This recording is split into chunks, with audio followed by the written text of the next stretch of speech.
Lucas Velman was a man who never left anything to chance. At just 38, he had built Veltec, the world's most advanced surveillance technology company. Nations trusted him. Corporations begged for his insight. He had eyes in every corner of the world, but somehow not enough to stop what was coming. 3 years ago, a single phone call had shattered him.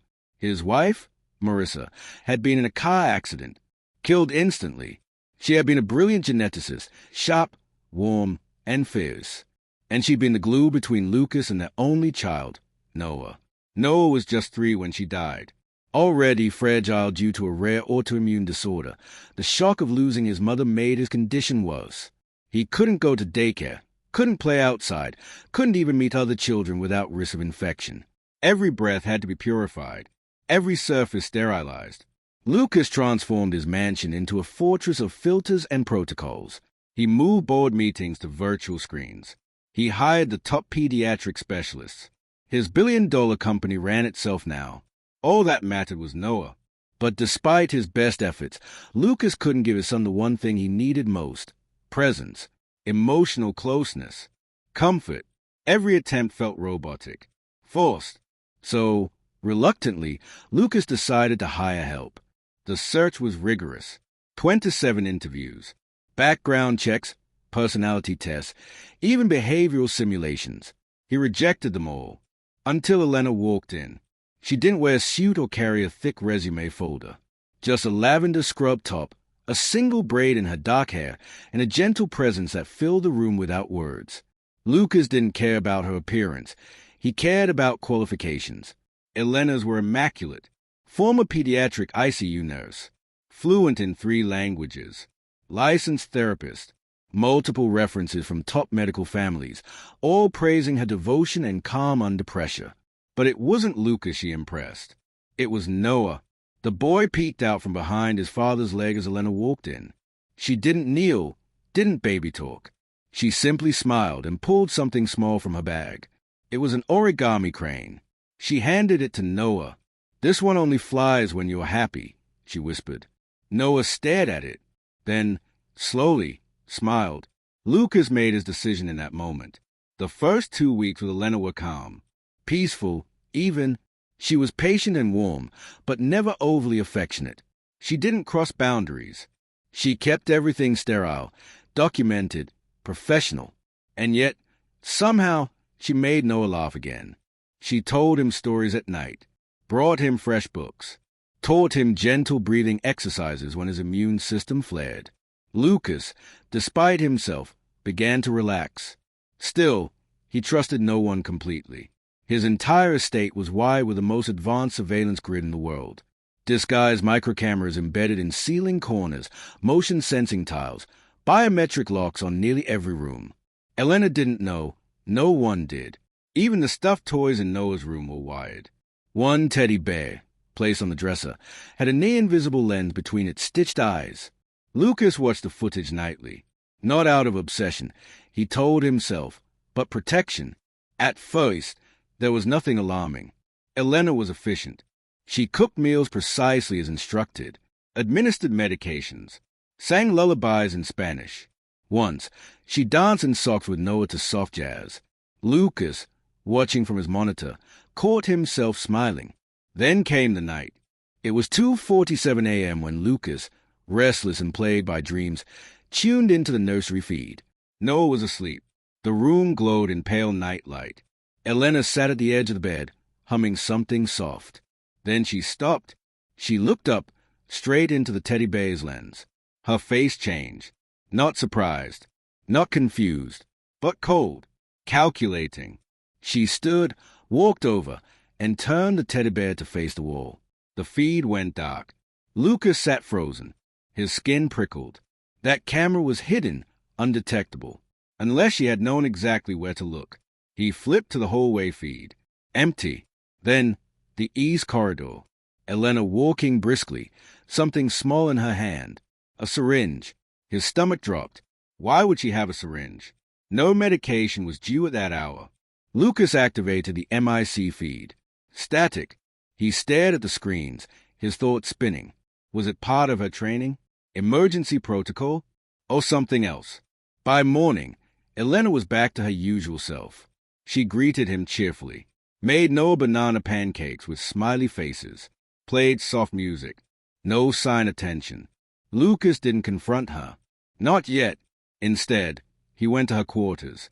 Immaculate. Bare. No clutter, no personal items. Not even a phone charger. But one drawer was locked. Using a master override tool, one of many from his company's prototype vault, Lucas cracked it open. Inside was a leather-bound notebook and photographs. Old ones, black and white, some faded. Children, 5, maybe 6 years old. All pale, all sitting stiffly, unsmiling. None of them were Noah. He flipped through the notebook. Dates, codes, names, short phrases.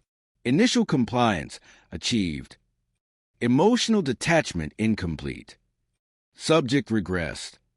One name was circled in red ink. Underneath, written in sharp block letters. System failure. Child terminated. Lucas staggered back. Was this fiction, medical case studies, or something much, much worse? He placed everything back carefully, returned to his room, and doubled the surveillance coverage. That night, the system pinged at 3:12 a.m. Elena again. She stood over Noah's bed, whispering. The MIC caught only fragments, so much better, no more pain soon. Then she reached into her pocket. Another vial. Lucas ran. He tore down the holes barefoot, burst through Noah's bedroom door. Empty. Noah was in bed, sleeping. Alone. Lucas checked the hole. Nothing. He turned back. Noah stirred, rubbing his eyes. "Daddy," he murmured. "Where's Miss Elena?" Lucas didn't answer. He stood in the doorway, trembling. Something was terribly wrong. Lucas didn't sleep that night. He sat at his desk long after Noah had drifted back into dreams, replaying every second of the surveillance footage from the past 48 hours. His mind ran wild with questions. Was he overreacting, seeing shadows where there were none? Or was this woman, the one reading bedtime stories to his son, hiding something far more dangerous? He scrubbed through the recordings again. The vial, the whisper, that chilling stare into the teddy bear's eye. No, this wasn't just intuition. Something was off. Lucas opened a private, encrypted drive. It was meant for high-security Veltec prototypes, but tonight it became a war room. He created a new project folder. Subject, Elena Vasquez, level red. He began compiling everything: camera footage, voice logs, behavior logs, still frames of her face. Then he searched her employment file again. Everything was polished, clean, too clean. He called his AI assistant to run a background integrity check, something that could scrape hidden inconsistencies across government, hospital, and global travel databases. The process took 10 minutes. The results chilled him. Yes, there was an Elena Vasquez. Yes, she'd worked in hospitals. But her name had appeared under 2 different birth dates, 3 separate passports, and at least 4 countries in the last 5 years. None of the references she'd given could be traced directly to verifiable individuals. One clinic where she supposedly worked burned down in 2019. Another was shuttered without explanation. One image, a blurry hospital staff photo from Lisbon, showed her in the background, but her face was slightly different. Same eyes, same expression, a little younger, or older. It was hard to tell. Who was she? The next morning, Lucas pretended everything was normal. He watched her closely as she moved through the house, preparing breakfast, checking Noah's vitals, making origami cranes from napkins. Noah clung to her like a shadow, laughing, unaware of the storm building just behind his father's gaze. Lucas made up an excuse to leave. He told her he had to attend a virtual shareholder meeting in his office and wouldn't be available all day. She nodded and said she'd keep Noah on his schedule. But Lucas wasn't going to any meeting. He was going to breach his own system. VELLTCH's private surveillance AI had a shadow mode, a function Lucas built years ago but never enabled for anyone else. It allowed the system to predict behavior patterns, emotional shifts, even facial microexpressions using a proprietary neural net. He uploaded Elena's last 5 days of footage into it. It took 2 hours to process. When the report came back, Lucas felt sick. Subject displays consistent microexpressions associated with false affect. Predicted motivational profile. Deceptive caretaker emotional dissociation. Risk to primary subject, Noah Velman High. It was no longer a hunch. It was science. That evening, as dusk crept across the estate and the hallway lights dimmed to amber, Lucas activated a hidden voice recorder in the nursery. He pretended to fall asleep on the living room couch. At 11:46 p.m., the motion alert pinged again. Elena. He watched from his tablet as she stepped into Noah's room, barefoot. She sat on the bed and brushed hair from the boy's face. Then she leaned in and began to whisper. The AI-enhanced microphone transcribed every word. You're so brave, Noah. So much stronger than the others. They never made it this far. You're almost ready. Just a few more nights. And then no more pain. No more crying. Lucas's breath caught. Then she reached into her pocket. Another vial. This time, she didn't pull out a syringe. It was a dropper. She uncapped it and placed 3 drops into Noah's open mouth as he slept. Lucas threw the tablet aside and sprinted. He stormed into the room. Elena. She toned, startled, but only for a second. Then, that cold mask returned. Calm. Collected. What are you doing? He demanded, rushing to his son. It's just melatonin, she said softly, holding up the dropper. To help him sleep. He's been having restless nights. I never proved that. Where did you get it? I made it. A blend. Harmless. She smiled. Lucas didn't believe a word. He lifted Noah gently, his heart pounding, and carried him to the medical room, calling Dr. Janine, their private physician, on emergency line. While they waited, he ordered a full toxin screening. Elena didn't stop him. She just stood there, watching. Dr. Janine arrived 30 minutes later, groggy but professional. They drew samples, checked Noah's vitals. Everything looked normal, stable, except the preliminary results showed something. A compound not immediately identifiable. Not harmful, yet, but not registered in any common databases. Synthetic, foreign. Lucas turned to confront Elena, but she was gone. He raced through the halls. Nothing. Her room, emptied. Drawers, cleaned out. Closet, stripped. The notebook, the photos, the strange red writing, all gone. Even the surveillance feed had been wiped from 6 p.m. onward. Someone had accessed the system from inside, used his own override codes. She had been one step ahead. Lucas locked down the entire state. Every door, every gate. He alerted private security. But by morning, there was still no sign of her. No footprints. No car detected leaving. It was as if she had vanished into thin air. Lucas didn't sleep again that night. He sat beside Noah, who mumbled in his dreams but didn't wake. His face was pale, his breathing shallow, and on the dresser beside him sat a new origami figure. Not a crane this time, but a black moth, folded from one of Noah's hospital reports. On the wing, in tiny handwriting, his almost ready. The black moth sat there like a curse. Lucas stared at the tiny folded wings, his hands trembling. The paper it was made from, Noah's old blood work report, had been locked away in the encrypted archive in the East Wing. No one but Lucas and Dr. Janine had access. But somehow, she had almost ready. The phrase echoed in his skull like a drumbeat. Almost ready for what? Noah stirred in his bed, groaning softly, and Lucas turned back to him. His skin felt clammy. His lips were dry. Something had changed. Something was wrong. The lab's preliminary toxicology report came in an hour later. The compound in Noah's bloodstream wasn't melatonin. It was a synthetic neurosuppressant. Low doses. Delivered slowly over days. It wouldn't kill, at least not right away, but it would suppress emotional reactions. In higher doses, it could cause memory confusion, dissociation, even compliance. It was something Lucas had seen before.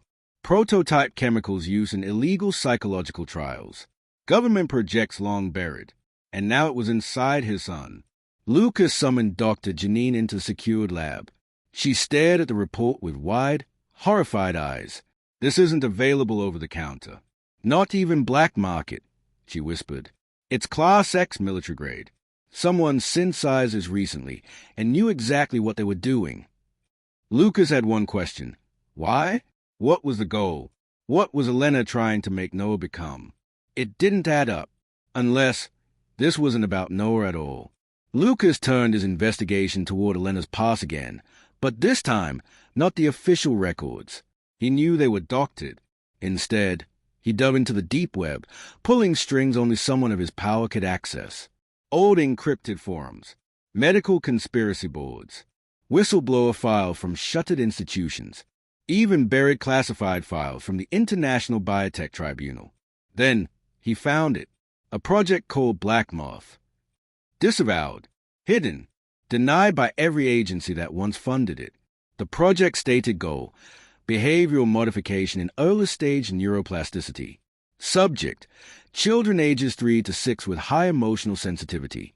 Goal: obedience, suggestibility, and long-term imprinting using neurochemical and psycholinguistic conditioning. There were no success stories, only reports of trauma, mental degradation. In one case, a child stopped speaking for 17 years. The original lead scientist, Dr. Elena Vasquez. It was her, but in every document, her photo looked younger, 25, maybe 30.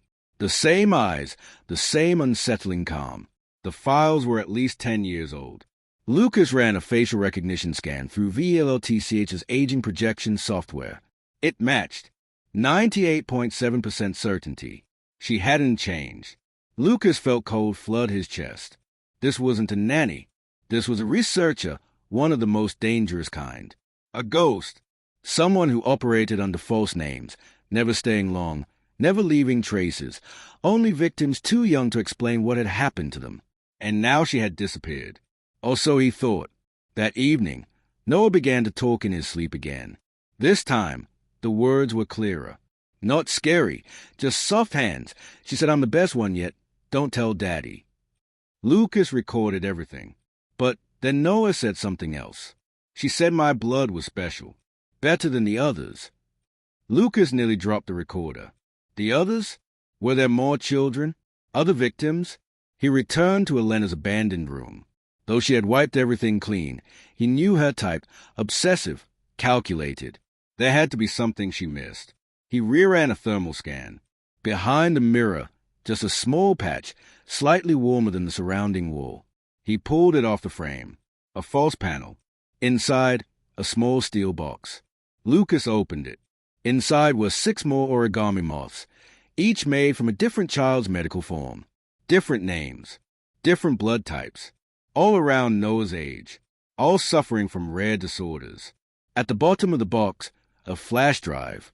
He took it to his lab, secured it under full quarantine, and opened the files. Video logs. Dates, locations. Dim rooms. Children being read stories. Sung lullabies. Injected with unknown substances while they slept. Some of them cried in their sleep. Some didn't react at all. Lucas couldn't watch for more than 5 minutes. The last file was dated 5 days ago. It was Noah, lying in his bed, Elena whispering to him. Then she turned to the camera. "Lucas," she said, her voice soft but chilling. "You built a world where everyone can be seen. But not everything can be understood." She leaned closer, her eyes sharp. "You want to protect him, but you already failed. Because it's not yours anymore. Not entirely." The video ended. Lucas stood motionless in the dark. The room around him seemed to close in.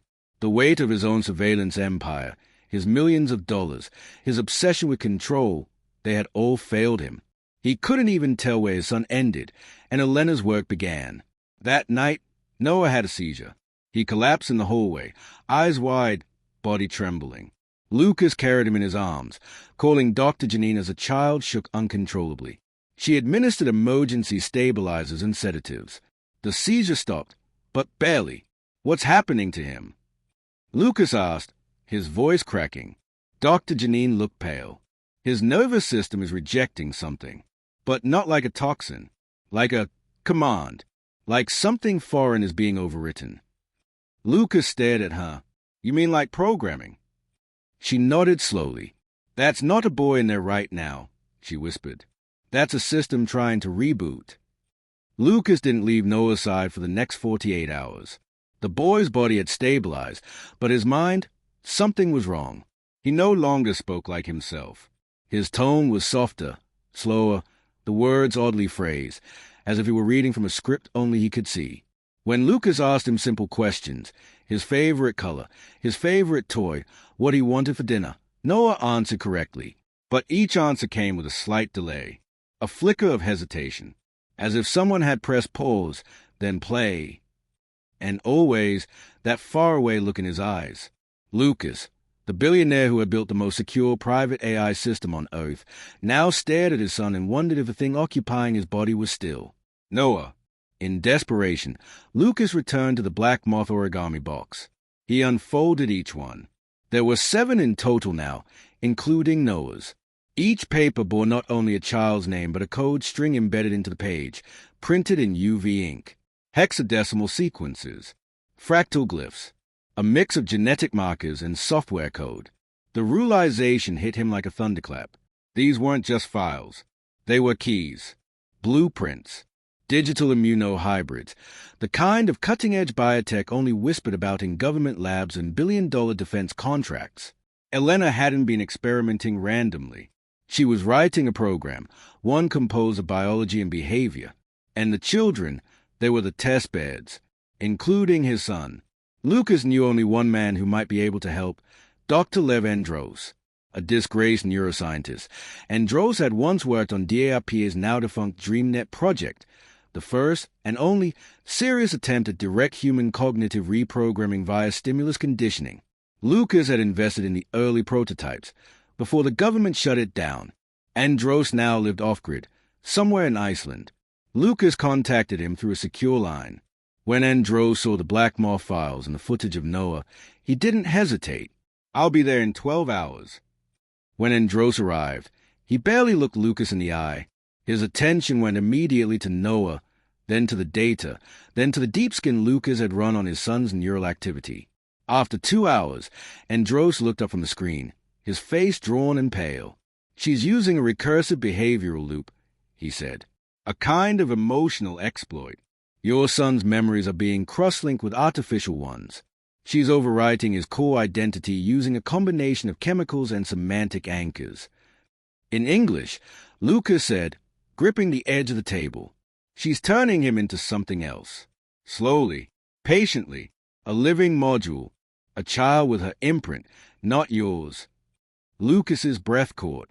Can we undo it? Andros sighed. Not easily, not without knowing the full schema. She didn't just program him.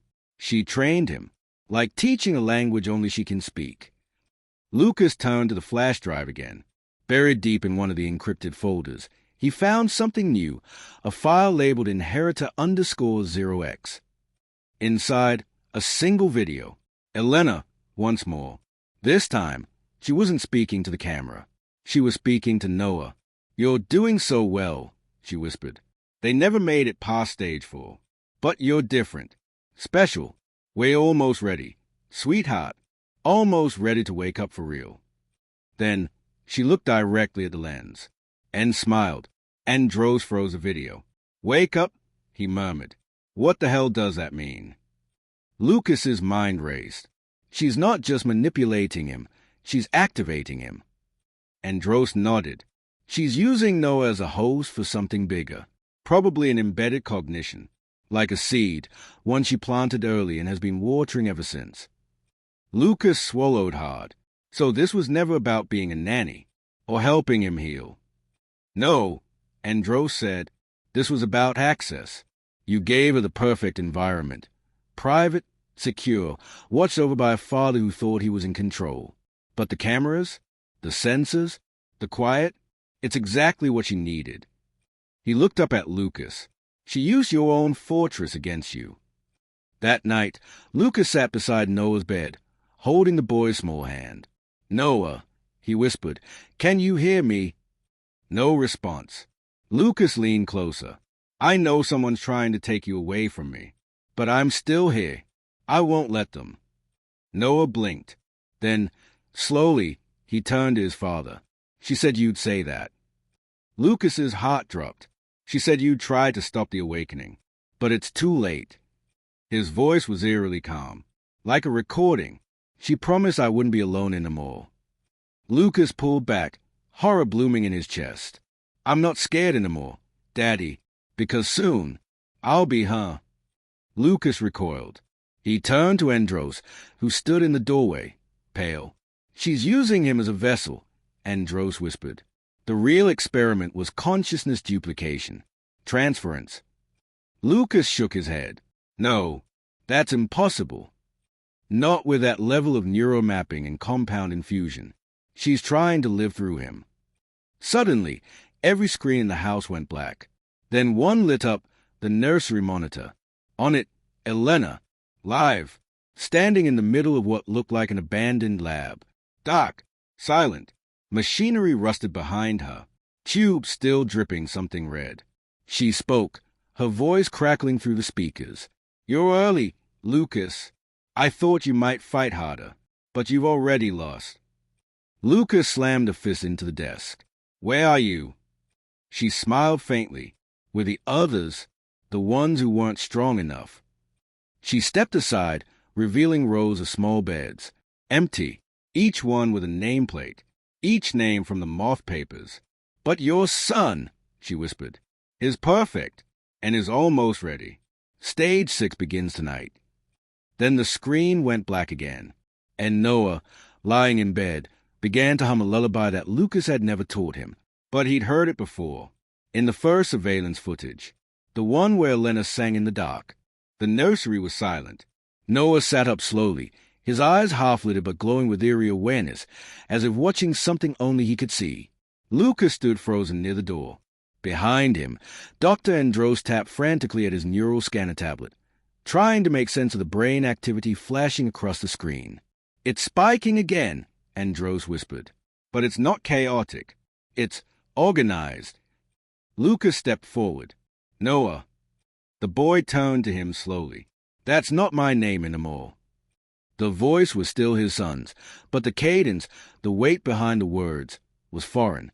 Adult. Purposeful. Lucas's voice cracked. Yes, it is. You're my son. You're Noah. Noah blinked. She named me Alaric. I like that better. The name was in the flash drive. Lucas remembered it instantly. Alaric Protocol. Host transfer complete. It hadn't been just theory. Elena had done it. Somehow, across neurological patterns and chemical threading, she'd seeded herself into Noah, piece by piece, word by word, whisper by whisper, and now she had taken root. Dr. Andros turned to Lucas, face pale. We have two options. Say it. 1. We suppress the transfer through neurochemical inhibitors. There's a 40% chance he'll reject the foreign pattern. Lucas's eyes narrowed. And the other? Andros hesitated. We wipe the neural substrate. Complete memory reboot. He'll live, but the Noah you knew will be gone. The silence that followed was suffocating. Lucas looked back at his son. No, at the thing that looked like his son. The smile on Noah's face was subtle, calculated. You don't want me to die, he said gently. I've seen the recordings, the sleepless nights, the way you cried when I was sick. Lucas's fists clenched. You're not him. I am, the voice whispered. But I'm more. I'm better. I can make you proud. Lucas turned away. Every instinct screamed to hold him, to protect him, but he couldn't protect what no longer existed. Noah tilted his head. She said you'd choose him over me, and that's okay. Then he smiled again, because she chose me over you. Suddenly, the lights flickered. The floor beneath them vibrated softly. Monitors all around the room, silent for hours, flared back to life, displaying lines of code streaming too fast to process. Dr. Andros gasped. Oh my God, she's still active in the system. Lucas spun. I thought we quarantined it. She wasn't in the files. She's in him. She embedded herself in his neural scans and rode the feedback loop into the house AI. She's not just a Noah anymore. She's everywhere. Screens lit up in sequence, one by one, each flashing the same message. Stage 6 commencing. Mirror eyes. Lucas reached under his desk and yanked open a secure drawer. Inside, a sleek black override tablet. Emergency protocol for AI lockdown. His fingers hovered over the red key labeled purge. And Dro spoke quickly. If you shut the system down, you might cut her off, but if she's in Noah, it could damage him permanently. She's merged too deeply. Lucas looked at his son. The real Noah. All what used to be him. I didn't build Veltec to watch the world, Lucas whispered. I built it to protect my son. Noah tilted his head again. I am your son. Lucas stared into the boy's eyes, and in a flash, saw the face of Elena Vasquez behind them. The soft smile, the quiet calculation. He pressed the red key. The house went black. Instantly, every light, every screen, every hum of artificial life went silent. The air was thick, heavy with the absence of her. And then Noah collapsed. 2 weeks later, the mansion was quiet again, but changed. Noah lay resting in a medically induced coma. The neural purge had short-circuited the synthetic consciousness, Elena's parasitic imprint, but it had left his mind fractured. Lucas sat beside his bed, day after day, reading to him softly. The same book Elena once read, the one from the nursery footage. But this time, the words came from a place of love, not manipulation. Dr. Andro stayed in the guest wing, continuing his scans. He believed Noah's brain was healing, rebuilding, but slowly, carefully, and only time would tell if he would ever fully return. One night, Lucas stepped out onto the balcony, staring into the trees. Wind rustled the leaves. Somewhere below, the sensor lights flickered. He turned back toward the room and stopped. On Noah's nightstand sat a tiny black origami moth, unfolded and blank,